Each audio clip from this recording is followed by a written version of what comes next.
Hey Shellmates, welcome to another What the Shell is This workout video presented by Rapid Snail Racing, where speed is optional and fitness is All mandatory. right, Shellmates, Coach Shelley here, and today we are doing the critical swim test, also known as the CSS test. This is one of the best ways to get a real-world swim pace for training, so we stop guessing and start targeting the right effort. Here is what CSS is. It is an estimate of your threshold swim pace. Think of it as the pace you can hold hard and steady for a sustained effort without your form completely falling apart.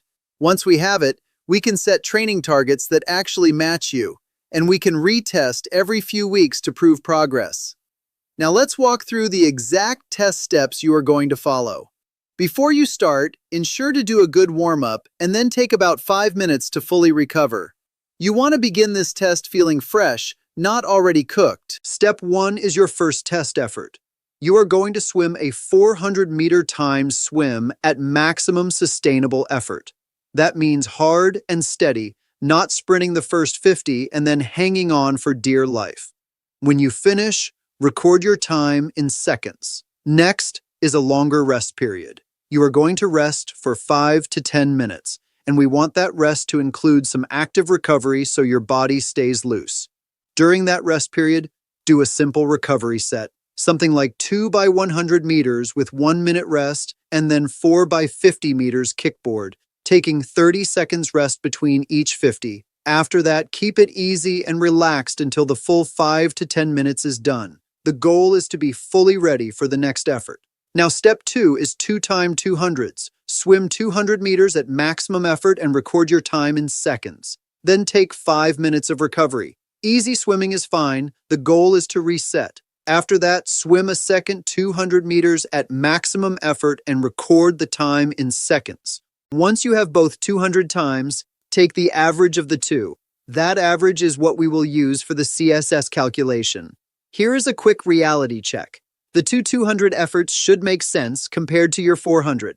If your second 200 is way slower, you likely went out too hard on the first one or did not recover enough. And as a basic check, the combined effort of your two 200s should not end up slower than your 400 time. If it is, something went sideways and we may want to repeat the test another day. Now let's calculate CSS. Take your 400 time in seconds, subtract your average 200 time in seconds, and divide by 2. That gives you your CSS pace per 100 meters. Here is an example. If your 400 is 480 seconds and your average 200 is 220 seconds, that is 480 minus 220 equals 260. Divide by 2 and you get 130 seconds. That means your CSS is 2 minutes 10 seconds per 100 meters. What should this feel like when it is done right? The 400 should feel hard but controlled, like you are working but still holding your technique.